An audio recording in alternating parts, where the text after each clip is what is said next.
హైదరాబాద్ రామంతపూర్ వెంకటరెడ్డి నగర్లో తనను ప్రేమించి పెళ్లి చేసుకుంటానని నమ్మించి మరో అమ్మాయితో వివాహం చేసుకున్నాడని ఆరోపిస్తూ ఓ మహిళ ప్రేమికుడి ఇంటి ముందు ధర్నాకు దిగింది.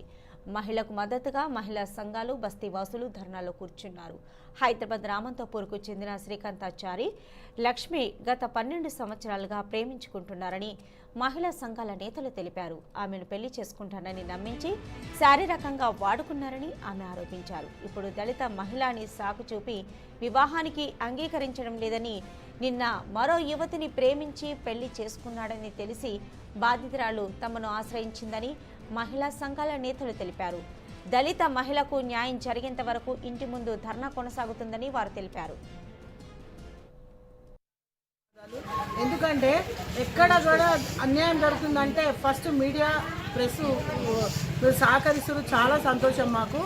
ఒకటండి, ఈ అమ్మాయి లక్ష్మి ఒక దళిత మహిళ.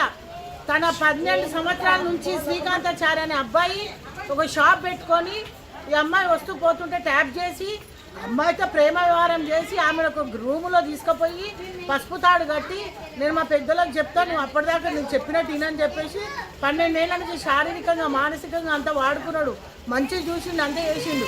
గత 2 రోజుల క్రితము 2000 రూపాయలు ఏటీఎంలో వేసి నువ్వు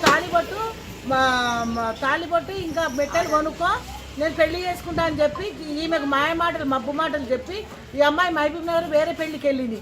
ఈ అమ్మాయి వచ్చే వరకు ఇంకో అమ్మాయిని కూడా లవ్ చేసి ఆ అమ్మాయికి కూడా మబ్బు మాటలు చెప్పి పెళ్లి చేసుకున్నాడు రాత్రి. ఈ అమ్మాయికి రాత్రి 3 గంటలకు తెలిసింది. మేము ఉదయం వస్తే అసభ్యకరంగా మాట్లాడుతున్నారు.